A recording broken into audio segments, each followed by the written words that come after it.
Voilà, et je demande votre attention, s'il vous plaît, pour inaugurer la séquence suivante, qui a été intitulée « Confidence » de Pierre Urmic, pour nous parler de Bordeaux. Alors peut-être vous ne le savez pas, il a lui-même été journaliste, il a ouvert son cabinet d'avocat, il a pris de nombreux engagements associatifs, c'est un homme de combat, Action contre la faim, Transcube pour le plus local, et puis il s'est lancé en politique, il a été conseiller municipal, et il est conseiller municipal et métropolitain depuis 27 ans. Il a été conseiller régional pendant 12 ans, et vous l'avez compris, il a été élu maire de Bordeaux en juillet 2020. J'ai le plaisir d'accueillir Pierre Urmic.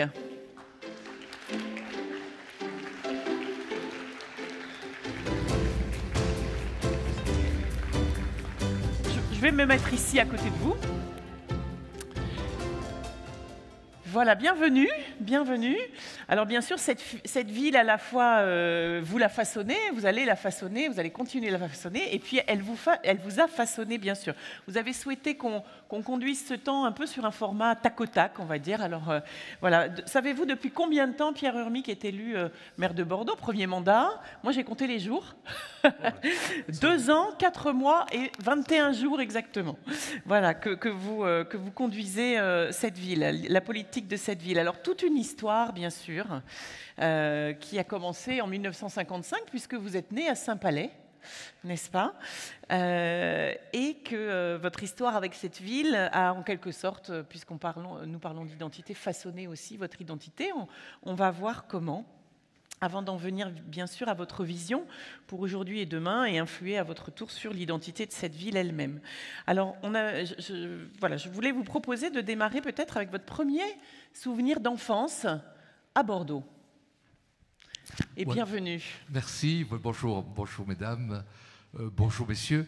Vous disiez il y a un instant, cette ville m'a façonné, c'est vrai, mais je dirais aussi elle m'a fasciné. Et elle m'a fasciné très vite.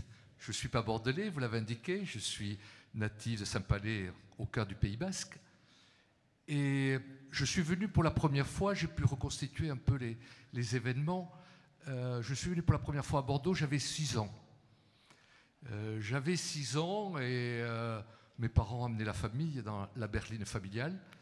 Et je me souviens très bien, alors pour le coup, de mon premier souvenir. Vous savez, 5-6 ans, c'est l'âge où vous commencez à percevoir un peu les conversations des adultes et à souvent capter, à vous intéresser à un mot sur 2 ou sur 3. Et je me souviens que dans la berline familiale, à un moment donné, mon père ou ma mère a prononcé le mot « pont de pierre ».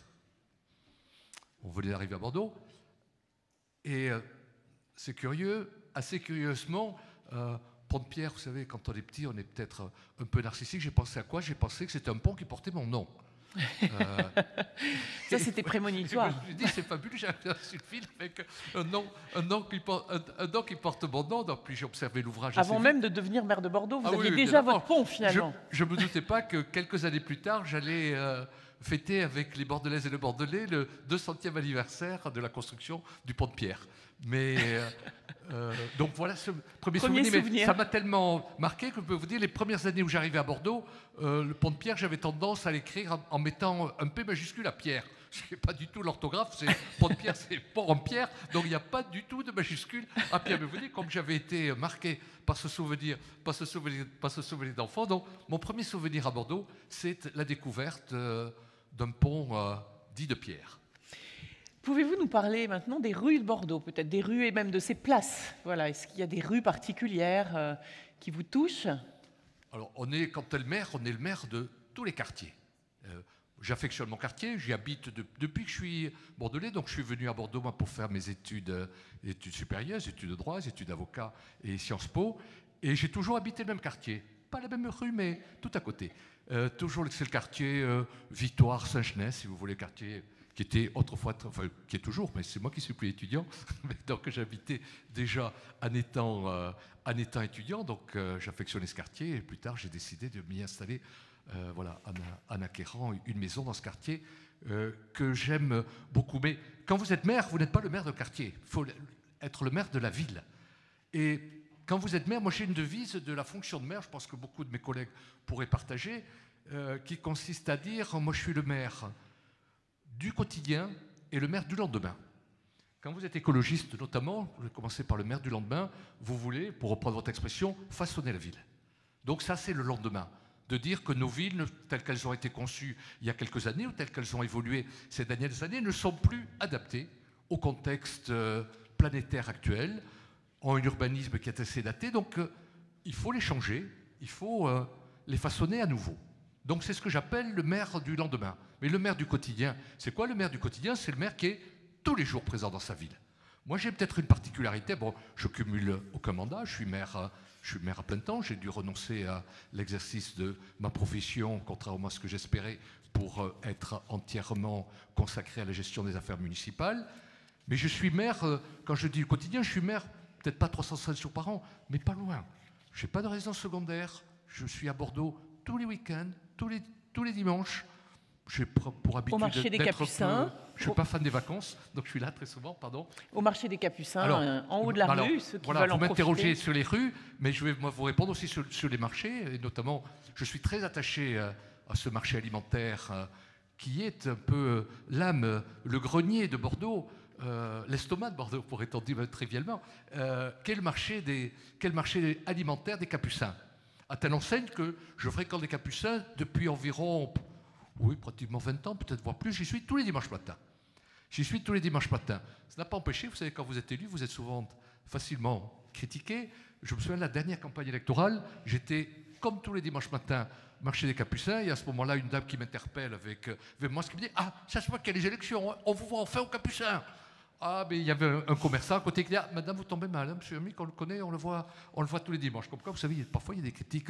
J'ai dit à cette dame, mais je suis désolé, c'est vous qui ne devez pas être très habitué de marcher Capucin, sinon vous sauriez que je ne suis pas là qu'en période électorale, loin de là. Donc, après les élections, j'ai continué à fréquenter le marché Capucin tous les dimanches, ce qui n'est pas tous les jours facile, parce que les Bordelais le savent. Il y a même certains dimanches, il y a une file d'attente devant les Capucins, ils savent à peu près à quelle heure j'arrive. Il y a une file d'attente de gens qui pensent que c'est ma permanence politique, électorale, ma permanence de maire. Je l'ai fixée aux Capucins et que donc tous les dimanches matins, je suis là. Donc j'y suis physiquement, j'essaie accessoirement de faire le marché, mais je vous promets que je suis vraiment interpellé régulièrement, et c'est bien parce que être maire, c'est prendre le pouls de sa ville, pas seulement le dimanche matin, tous les jours. Je circule beaucoup à pied, en vélo, c'est quand même la meilleure façon pour être interpellé par les habitants. Quand vous êtes en voiture, c'est quand même un peu plus difficile. Donc je suis très attaché, vraiment très attaché à cette notion de maire du quotidien, autant qu'à celle du maire du lendemain. Alors j'aime tous les quartiers de Bordeaux, franchement. Quand je vais à la Bastide, j'aime beaucoup la place Calice-Camel, que la municipalité actuelle est en train d'en faire pour lui rendre sa convivialité un peu perdue ces derniers temps. La place Stalingrad, qui n'est pas une place les plus réussies sur le plan urbanistique, il faut rendre un peu plus conviviale, un peu plus ouverte aux mobilités douces, un peu plus végétale. Mais on est en train de s'y atteler, mais je trouve que la place Stalingrad est quand même une place très typique et qui a beaucoup de charme. J'aime bien aller à Bacalan, place, si vous connaissez la place Buscaillet à Bacalan, c'est un vrai bijou. En fait, c'est une place qui est magnifique et pas connue de tous les Bordelais. C'est bien dommage, très art déco. C'est une très belle place. J'aime bien, alors c'est moins loin de chez moi, c'est la place d'Ansouti. En plus, je trouve qu'elle est très réussie. Je vais le dire d'autant plus, j'ai envie de dire honnêtement, que ce sont nos prédécesseurs qui l'ont faite. Mais je trouve que c'est une réussite. Bon, il faut être politique, il faut être beau joueur et réglo. J'aime beaucoup la place d'Ansouti, un quartier, je trouve, qui évolue bien. Donc voilà, j'essaie d'être de pas mal circuler dans Bordeaux, notamment le week-end.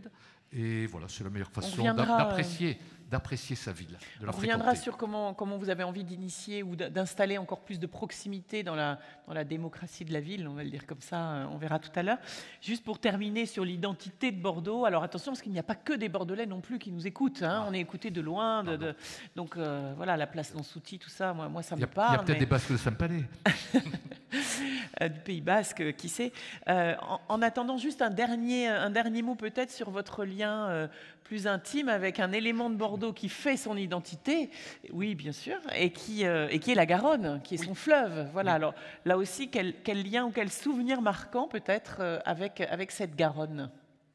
Alors d'abord, je considère que la Garonne est un cadeau fait aux Bordelais. Et en le disant, vous m'excuserez, en disant cela, je pense à ce que dit un grand historien de Bordeaux, qui est Camille Jullian, qui a cette formule qui consiste à dire la Garonne, Bordeaux est un présent que la Garonne a fait à la France. Bordeaux est un présent que la Garonne a fait à la France. Je crois que c'est très bien vu. Bordeaux, d'abord, s'est façonné autour de la Garonne. La richesse de Bordeaux s'est faite autour de son fleuve. La Garonne sillonne la ville, même si on a un développement assez inégal des deux rives, une rive gauche plus développée qu'une rive droite, mais il n'empêche que nous avons cette Garonne qui circule au milieu de la ville, déséquilibrée certes, et donc la Garonne, je trouve que c'est un beau symbole de ce qu'est notre ville de Bordeaux. C'est pas pour rien qu'on appelle aussi notre port le port de la Lune, en raison du croissant que réalise la Garonne quand elle traverse Bordeaux. Et le lien personnel que j'ai, je l'ai eu assez vite avec la Garonne. Alors, mes années d'étudiant, je garde le souvenir de quai qui était noir. Oui, la Garonne était peu accessible à l'époque. C'est grilles, c'est hangar. Elle n'était pas très fréquentable. Et vous avouerez que moi, je la fréquentais quand même, parce que j'aimais bien les endroits qui n'étaient pas très fréquentables. C'est-à-dire que très vite, je me suis mis à courir. Et je courais précisément sur la Garonne. Il n'y avait pas de coureurs à l'époque. Maintenant, on en croise beaucoup trop. Mais à l'époque, moi, c'est quand on est à vélo. Pardon ? C'est quand on est à vélo qu'on trouve qu'il y a trop de coureurs. Oui. Mais même en courant le week-end, vous avez beaucoup de coureurs à pied. Mais déjà, il y a très longtemps, je courais dans un endroit qui était interdit, entre les immeubles, les vieux hangars délabrés, et la Garonne. Il y avait un espace qui n'était pas très grand, qui était pas très agréable comme revêtement. C'était du vieux pavé. Mais pour bien profiter de la Garonne, je courais sur cet espace, là, entre les hangars et le fleuve. Et voilà, je garde un bon souvenir parce que je ne voyais pas grand monde. Alors, les hangars, honnêtement, n'étaient pas forcément tous très bien fréquentés. Mais quand vous courez, vous n'êtes pas importuné. Et voilà, mes premiers contacts avec la Garonne, c'était la course à pied le long de la Garonne. Et maintenant qu'il y a beaucoup de monde, je ne cours plus du tout près de la Garonne. Je trouve effectivement l'itinéraire trop emprunté. Mais voilà, j'ai pris beaucoup de plaisir pendant des années à courir sur les deux rives de la Garonne, y compris en empruntant le pont d'Aquitaine. Ce qui, quand vous courez, ce n'est pas l'itinéraire le plus agréable. Mais voilà, donc une connaissance et une reconnaissance, plus exactement, de ce qu'est la Garonne et ce que la Garonne apporte ou doit apporter à l'ensemble des Bordelaises et des Bordelais. Oui, et puis c'est tout un écosystème vivant, pour le coup aussi, ce fleuve-là qui traverse. Alors, oui. Justement, on le sait, ici, c'est finalement l'urgence climatique. Enfin, vous avez décrété cette urgence climatique être votre priorité au moment de votre élection, bien sûr. Et finalement, ça devient, si je le comprends bien, le prisme au travers duquel sont prises toutes les décisions municipales. Comment est-ce que vous orchestrez, puisqu'on va parler maintenant un peu plus de votre vision, oui. Et comment vous façonnez cette fois l'identité de cette ville? Alors, auparavant, excusez-moi, j'ai un peu l'esprit d'escalier, je vais légèrement revenir à l'arrière. Oui. J'ai oublié de vous dire une chose sur comment j'ai connu Bordeaux. Étant étudiant, vous connaissez peu la ville, moi je fréquentais uniquement le milieu basque bordelais autour de la place de la Victoire, donc le milieu basque étudiant autour de la place de la Victoire, vous ne connaissez pas la ville. Moi j'ai eu la chance, pendant que je faisais mes études de droit au Sciences Po, je cherchais du boulot, et j'ai trouvé du boulot dans un journal bordelais qui s'appelait à l'époque La Vie de Bordeaux. Moi ça me permettait de gagner ma vie tout en faisant mes études, et dans le cadre de ce travail journalistique, on m'a demandé de faire des articles sur tous les quartiers de Bordeaux. Et donc, déjà avec mon vélo, je suis allé dans tous les quartiers de Bordeaux, notamment je me souviens très bien des barrières, avoir écrit sur les barrières. Et donc j'ai découvert vraiment Bordeaux à travers ce prisme journalistique estudiantin qui m'a amené à interroger des riverains et à m'intéresser à l'histoire des quartiers de Bordeaux. Pour moi, c'est une période formidable. En tout cas, c'est la période pendant laquelle j'ai appris à connaître cette ville de Bordeaux et ça m'est encore très utile aujourd'hui. Voilà. Excusez-moi, je ferme la parenthèse. J'en viens maintenant à votre question. Quand j'ai été élu maire, le 3 juillet 2020, donc vous avez rappelé le nombre de mois, le nombre de jours, j'ai décrété l'urgence climatique à Bordeaux. Et en disant, ce n'est pas un slogan, c'est un impératif. Et j'ai dit, et pris l'engagement, que toutes nos politiques municipales seraient analysées à l'aune de leur impact climatique. Pour ça, quand j'ai constitué après mon équipe municipale, j'ai pris le soin d'avoir une première adjointe qui s'appelle Claudine Bichet, qui est une adjointe qui est non seulement dédiée aux finances, comme c'est souvent le cas, mais également elle est en charge du défi climatique. Ce qui signifie, c'est très important, que toutes nos politiques municipales sont examinées à l'aune de l'impact climatique qu'elles peuvent avoir. Alors, quand c'est l'adjointe des finances, vous vous doutez bien qu'elles sont examinées surtout à l'aune de leur impact financier, ça c'est quand même son job. Mais ce qui est plus nouveau, c'est de dire, au-delà de l'impact financier, quelles sont les répercussions que la décision que l'on est amené à prendre, quel sera son coût sur la planète, sur la pollution, sur le réchauffement. Donc ça, je pense, c'est quelque chose d'assez innovant. Et on essaie de le décliner, si vous voulez, dans toutes nos politiques. Alors vous avez dit, les politiques environnementales, vous plantez des arbres, comme font tous les mains écolos, etc. Oui, c'est sûr que sur ce côté-là, on est assez offensif. On change les mobilités à Bordeaux, on privilégie les mobilités, ce qu'on appelle les mobilités douces, c'est-à-dire celles qui ont le moins d'impact sur le climat, c'est-à-dire les vélos. On a multiplié en 2 ans les vélos, les mobilités vélos de 40%, plus 40% sur tout l'hypercentre de Bordeaux, c'est-à-dire le Bordeaux Intra-Boulevard, plus 40% en 2 ans. Je vous promets que c'est quelque chose d'assez gigantesque. Sur un an, rien qu'au cours de l'année 2021, on a multiplié les pistes cyclables de 29% sur un an. Donc, bon, je crois que Bordeaux est en train de devenir une piste cyclable. Je pense que s'il y a des cyclistes dans cette assemblée, on a été reconnu au niveau national, enfin non, au niveau international, une enquête récente a classé la ville de Bordeaux comme étant la 12e ville au monde accueillante pour les vélos. 12e ville au monde. Derrière, naturellement, toutes les villes du Nord, que vous connaissez, derrière Amsterdam, derrière Copenhague et les autres, qui ont des années-lumière d'avance sur nous, ce sujet-là. Mais l'apparition de Bordeaux dans les 15 villes les plus cyclables au monde, vous prouvez que c'est un motif de satisfaction quand vous avez fait du vélo aussi l'un des symboles de la façon dont il faut dépolluer notre ville. Mais aussi, il y a des secteurs, je vous le disais, peut-être où elle était moins attendue, un peu plus compliquée. Et je vais vous en citer un, par exemple. Les partenaires financiers de la ville de Bordeaux. Une ville comme Bordeaux a ce qu'on appelle les partenaires financiers. Nous avons des emprunts. Mais nous avons décidé au mois de juillet dernier que désormais, nous demanderons à tous les partenaires financiers potentiels de la ville de Bordeaux de répondre à un questionnaire dans lequel nous les interrogeons sur leur impact climatique à eux, leur complaisance vis-à-vis des paradis fiscaux, leur façon de promouvoir dans leur politique l'égalité femmes-hommes. Donc, si vous voulez, un certain nombre de points auxquels nous sommes très, très attachés. Donc, c'est un questionnaire fourni dans lequel nous demandons des réponses très, très précises, argumentées, surtout sourcées. Et nous choisirons nos partenaires financiers en fonction des efforts qu'ils font pour participer aux réponses à apporter aux défis climatiques. Donc c'est un exemple pour vous dire que l'on fait en sorte que toutes nos politiques municipales soient en mesure de répondre aux conséquences climatiques qu'elles peuvent ou non engendrer. Un autre mot-clé qui fait partie de votre intention, hein, vous me le disiez en préparant, c'est l'apaisement. Oui. Apaiser la ville, voilà. Et ça va se traduire dans différents domaines, celui des déplacements, vous en avez déjà parlé un peu, mais aussi celui des relations entre les habitants eux-mêmes, entre les habitants et évidemment la municipalité. Vous parlez aussi de sobriété heureuse. Voilà. Peut-être vous pouvez décliner ce concept de l'apaisement. Oui, c'est quelque chose de très important pour nous. L'apaisement, d'abord, je n'ai pas eu l'occasion de l'évoquer. C'est pas Gilles Legendre qui dira le contraire. Oui. Voilà, notre député. Il y a l'apaisement social. Nous ne répondrons aux défis climatiques que si nous le faisons dans un souci de justice sociale. Donc, quand on parle de défis climatiques, naturellement, on parle immédiatement de solidarité. Nous ne réussirons pas le pari de la transformation écologique et climatique de Bordeaux si nous ne réussissons pas à le faire dans un souci de solidarité et de justice sociale.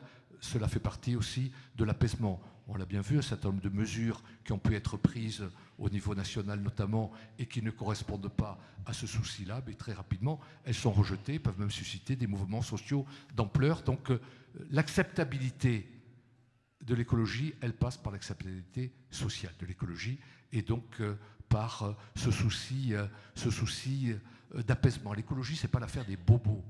Si c'est l'affaire des bobos, on se plante. Si c'est l'affaire des bobos, c'est l'écologie punitive vis-à-vis de ceux qui n'ont pas forcément le même niveau de vie. Donc nous ne sommes pas, notre équipe municipale, nous ne sommes pas des adeptes de l'écologie punitive. Moi je dis souvent, l'écologie plus tard, c'est l'écologie trop tard. C'est-à-dire que si nous ne faisons pas la transformation écologique de la ville de Bordeaux aujourd'hui, les lendemains vont être très durs. Et c'est les lendemains qui verront se développer une écologie punitive parce que les décisions n'auront pas été prises au moment où elles devaient être prises. Donc, cela ne nous interdit pas naturellement de prendre des décisions, mais avec toujours, je vous dis, ce souci d'acceptabilité sociale et d'apaisement. L'apaisement, c'est l'apaisement de nos rues, des rues qui étaient entièrement dédiées au trafic automobile. Jusqu'à présent, les politiques à Bordeaux comme ailleurs consistaient à dire qu'il faut adapter la ville à l'automobile. Ça nous donne des rues qui sont devenues des routes. Or, historiquement, la ville, ce n'est pas un endroit uniquement de circulation, et en tout cas certainement pas de circulation aussi violente, aussi polluante, aussi encombrante que ne l'est le trafic automobile. Donc, on a décidé non pas d'interdire les voitures dans Bordeaux, loin de là, mais de limiter la place de la voiture pour laisser la part belle aux piétons. Je pense que ce sont les mobilités les plus apaisantes en ville, les piétons, les cyclistes, les transports en commun, c'est-à-dire les mobilités qui polluent le moins, et pour rendre la ville un peu plus accueillante. Une ville apaisante, c'est aussi une ville qui a le souci de rétablir un dialogue citoyen.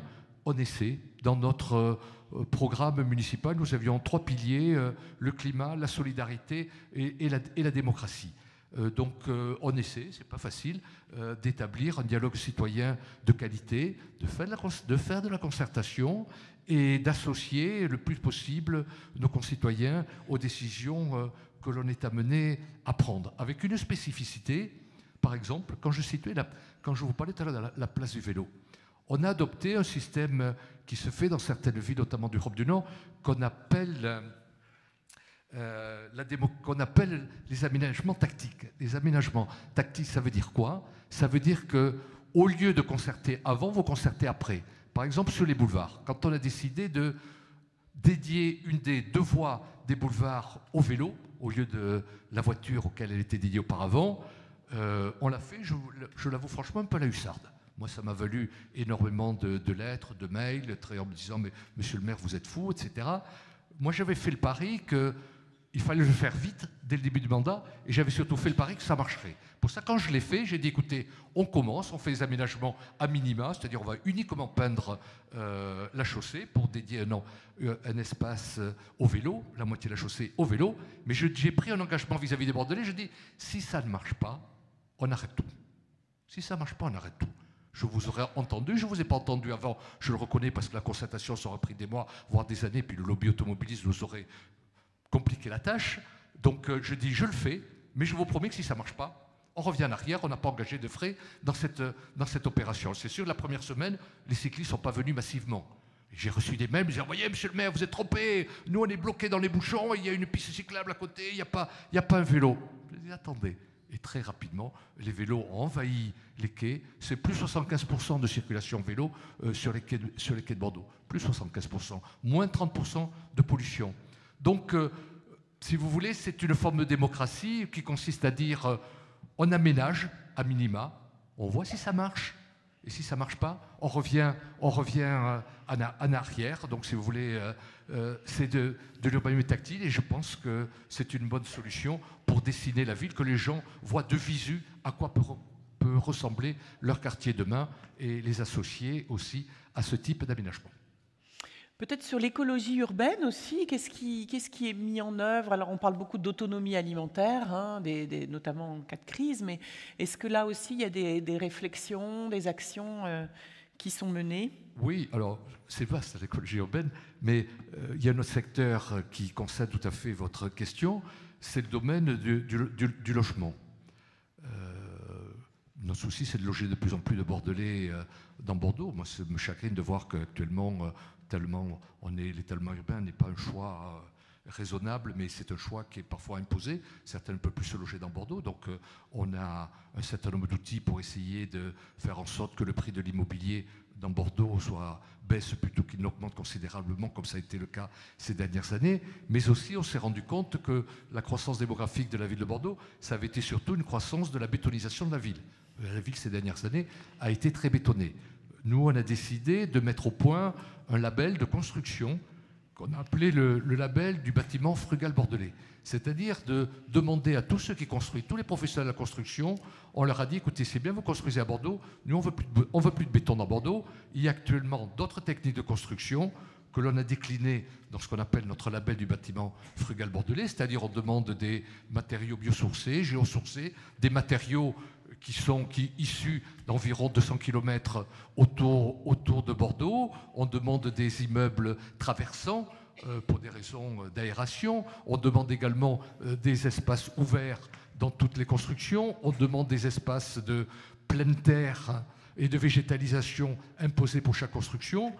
Et ça, si vous voulez, c'est une autre façon d'envisager la ville. Alors, parfois, les Bordelais me disent « Oui, mais on voit des tas de constructions qui ne respectent pas ça. » Notamment, on me cite parfois Euratlantique. Mais je dis « D'accord, mais c'est des permis de construire qui avaient été délivrés avant qu'on arrive. Le temps que se construisent, il y a quand même un petit délai de latence. Donc, mais les nouvelles constructions, lesquelles nous avons signé permis de construire, respectent ce label du bâtiment frugal bordelais, à telle enseigne que d'autres villes nous demandent mais c'est quoi ce label, est-ce qu'on peut faire la même chose chez nous, et on leur donne immédiatement un grand cahier des charges qui consiste à dire on ne peut plus construire une ville en la bétonnant comme ça a été trop souvent le cas dans le passé. Donc une nouvelle façon d'envisager aussi la construction dans Bordeaux. Et peut-être, puisque vous revenez, on va conclure ce premier temps, puisqu'on vous retrouve aussi en début d'après-midi dans la première table ronde. Vous revenez du Salon des maires, si je ne me trompe pas. Donc, comme les chefs d'entreprise, on dit souvent un chef d'entreprise qui sort, c'est un chef d'entreprise qui s'en sort. Mais peut-être un maire aussi, finalement. On a beau être amoureux de Bordeaux et ne jurer que par Bordeaux, c'est bien de regarder un peu. Et du coup, peut-être quelque chose que vous avez récolté ou qui vous a marqué pendant ces échanges ou ces rencontres que vous avez pu faire avec d'autres villes. Oui, alors c'est toujours bien quand vous êtes maire de sortir, vous le disiez, de votre ville, de faire partie de ce qu'on appelle des réseaux. Ça vous donne l'occasion de rencontrer, d'échanger avec d'autres maires. À cet égard, puisqu'on parle de réseau, je vais vous aider un dont je suis particulièrement fier. Nous avons intégré Bordeaux, le réseau de ce qu'on appelle le forum des villes, le forum de l'économie sociale et solidaire, le forum de l'économie sociale et solidaire, qui est un forum mondial. Nous l'avons tellement intégré que la ville de Bordeaux a été choisie pour présider ce forum mondial de l'économie sociale et solidaire, et ce qui est pour nous une reconnaissance des efforts que nous faisons depuis le début du mandat pour promouvoir l'économie sociale et solidaire à Bordeaux. J'ai un adjoint, Stéphane Peffer, qui est deuxième adjoint, qui est notamment dédié à la promotion de l'économie sociale et solidaire. Ça a été remarqué ailleurs qu'à Bordeaux, pour ça que nous assurons la présidence de ce forum mondial. Et cela nous amène aussi, je ne vous cache pas, des entreprises qui n'avaient pas forcément l'idée de venir à Bordeaux, qui se disent ah, mais Bordeaux est la capitale du forum mondial, l'économie sociale et solidaire, mais on va s'installer à Bordeaux. Donc, et des petites entreprises correspondant à cette classification, je vous promets qu'elle crée des emplois et que c'est très important, très intéressant pour notre vitalité économique. Et c'est vrai des tas d'autres réseaux. Alors, vous faisiez allusion au Congrès des maires. Congrès des maires, c'est tous les maires des villes de France, c'est-à-dire à peu près 36 000 adhérents. C'est beaucoup pour une association. Mais quand vous allez au Congrès des maires, c'est que la deuxième fois que j'y vais, vous rencontrez des maires de partout, y compris des maires de toutes petites communes avec lesquelles vous pouvez échanger. Vous rencontrez aussi des maires des villes comparables à la vôtre, et c'est là que vous vous rendez compte que les problèmes du maire d'une ville comme Bordeaux, ce sont à peu près les mêmes que ceux de villes comparables à Bordeaux. Donc ça permet d'échanger, de mutualiser nos expériences, de voir ce qui marche à Bordeaux, ce qui ne marche pas, ce qui marche ailleurs. Donc cette notion d'échange, c'est très important. Et pour ça, le Congrès des maires, c'est un moment très important d'échange avec des collègues maires. Et moi, je suis très attaché, je suis revenu de Paris, très enrichi par ces rencontres. Bien, on vous retrouve tout à l'heure, en début d'après-midi, à 14h exactement. Merci. Merci d'avoir permis à nous tous d'entrer plus en connaissance avec Bordeaux. Je vous retrouve à tout à l'heure à 14h pour la première table ronde sur la Garonne. La Garonne a-t-elle une identité propre ?